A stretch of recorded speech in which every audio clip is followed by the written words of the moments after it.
আমাদের Ahsan Manzil was the very first product এবং প্রথম 3 মাস একটা প্রোডাক্ট ডেভেলপমেন্ট করতে চলে গেছে। অলমোস্ট 2017 পুরাটা লেগে যায় আরো 3টা প্রোডাক্ট ডেভেলপ করতে, স্মৃতিসৌধ, অপরাজেয় বাংলা এবং Shaheed Minar. Finally we launch Haat Baksho on social media and on online platforms আর কি। আমাদের পণ্যগুলোকে যেন রপ্তানি করতে পারি, কারণ বিশ্বের বিভিন্ন দেশে কিন্তু এটা চাহিদা অনেক। নিউ ইয়র্কের এই জিনিস আমার বাসায় এসে পড়ছে, বাংলাদেশের কি কোনো কিছু বানানো হয়? বাবা বললো না, আমি তো আসলে এরকম ব্যাংকের কাজে অনেক জায়গায় যাই, আমি আসলে এটা দেখি নাই, যদি এরকম কেউ কিছু করে তো এটা আসলে খুব ভালো হবে আর কি। ইতিমধ্যে দেখা গেছে বাংলাদেশের 36টা ব্র্যান্ডের 73টা আউটলেটে প্রোডাক্ট অ্যাভেলেবেল করেছি। এটা ছিল 2014 সালে, তখন হচ্ছে আমি বিবিএ ফাইনাল ইয়ার বা ফাইনাল সেমিস্টারে পড়ি। তো আমাদেরকে ডিসিসিআইতে একটা 2 দিন ব্যাপী একটা বিজনেস প্ল্যান ফরমেশন এই শীর্ষক একটা কর্মশালাতে নিয়ে যাওয়া হয়। তো 2 দিন আমাদেরকে কোর্স করানোর পরে ওনারা যেটা বলেন যে আপনাদেরকে একটা বিজনেস প্ল্যান করতে হবে। আসলে ততদিন পর্যন্ত যে বিজনেসও করব এটাও আমার মাথায় ছিল না। তো যখন আমি বুঝলাম যে আসলে আমাকে একটা বিজনেস প্ল্যান দিতে হবে, আদারওয়াইজ আমাকে কোনো সার্টিফিকেট দিবে না, তখন বন্ধু বান্ধব নিয়ে একটু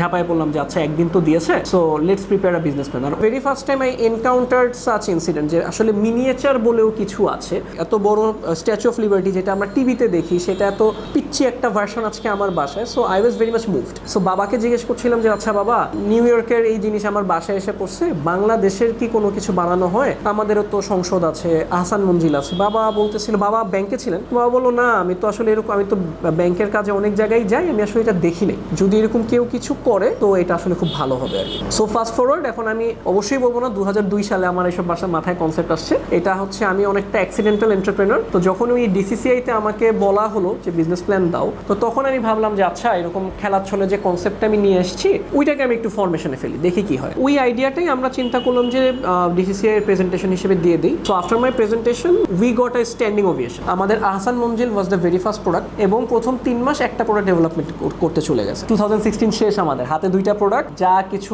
নিয়ে ব্যবসা শুরু করেছিলাম ওইটা আসলে আর আমাদের মানে ফান্ড শেষ হয়ে যাওয়ার অবস্থায়।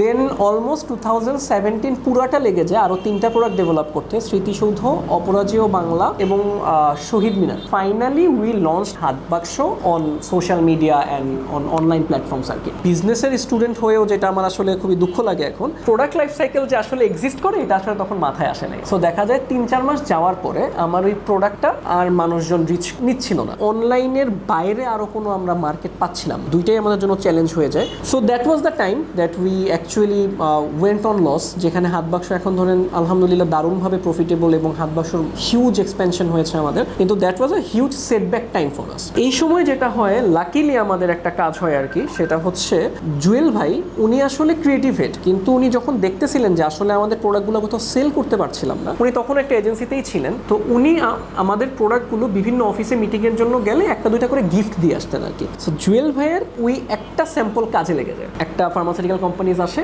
ওরা আমাদের মিনিয়েচার রেপ্লিকা, যেটা ধরেন তখন আমাদের মান্থলি ক্যাপাসিটি ছিল জাস্ট 400 বা 300, যেটা এই মুহূর্তে আমাদের প্রোডাকশন ক্যাপাসিটি মান্থলি প্রায় 15 to 20,000 ইউনিটস। ওই সময় আমাদেরকে 1000 পিসের একটা রেপ্লিকার অর্ডার দেয় এবং that was the U turn for us.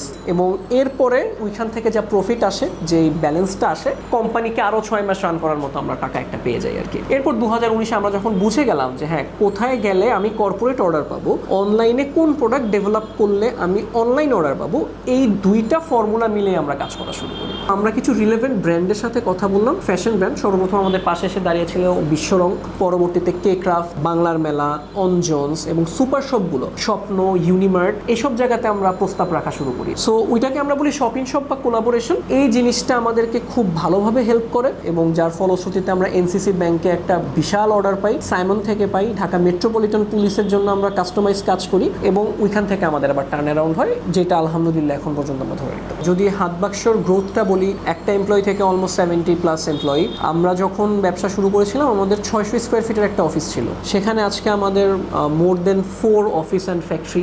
ইতিমধ্যে দেখা গেছে বাংলাদেশের 36টা ব্র্যান্ডের 73টা আউটলেটে প্রোডাক্ট অ্যাভেলেবেল করেছি। আপনি যেখানে যান, এটা কোনো 5 স্টার হোক, এটা এয়ারপোর্ট হোক, বুক শপ হোক, সুপার শপ হোক, সবখানে হাত বাক্স আছে। আমাদের নিজস্ব কোনো আউটলেট কিন্তু এখনো হয়নি, তো আমাদের ফিউচার প্ল্যানে অবশ্যই নিজস্ব আউটলেট আছে এবং বিশ্বের বিভিন্ন দেশে আমরা হাত বাক্স যেন বাংলাদেশকে ব্র্যান্ড করতে পারে সেই আউটলেটের থ্রুতে, এটা অবশ্যই আমাদের একটা ফিউচার প্ল্যানের মধ্যে আছে। আর এছাড়াও হচ্ছে আমরা আমাদের পণ্যগুলোকে যেন রপ্তানি করতে পারি, কারণ বিশ্বের বিভিন্ন দেশে কিন্তু এটা চাহিদা অনেক। সো রপ্তানি যোগ্য যে করে তোলার জন্য যে প্রসেসটা, সেটার জন্য অলরেডি আমরা কাজ শুরু করেছি। ইনশাল্লাহ আমরা দেশের বাইরেও রপ্তানি করতে চাই। আমি হাতবাক্সে 2019 সাল থেকে আছি। হাতবাক্সে এক্সটেন্ড হওয়ার সাথে সাথে আপনার আমাদের রেসপন্সিবিলিটিগুলো বাড়তে থাকলো। প্রতিষ্ঠানে কাজ করতে আলহামদুলিল্লাহ ভালো লাগে, যেহেতু একটা প্রতিষ্ঠানে আপনারা ব্রাঞ্চের একটা ইনচার্জ প্লাস হলো আমার হিউজ একটা টিম মেম্বার আছে। বড় বড় ব্র্যান্ড যখন তারা আমাদের প্রোডাক্ট রিসাইকেল করে থাকে, তাদের এই প্রোডাক্টগুলো আমরা রেডি করি এবং সেগুলো তাদের কাছে পৌঁছানোর মতো সব ব্যবস্থা আমরা এখান থেকেই করি।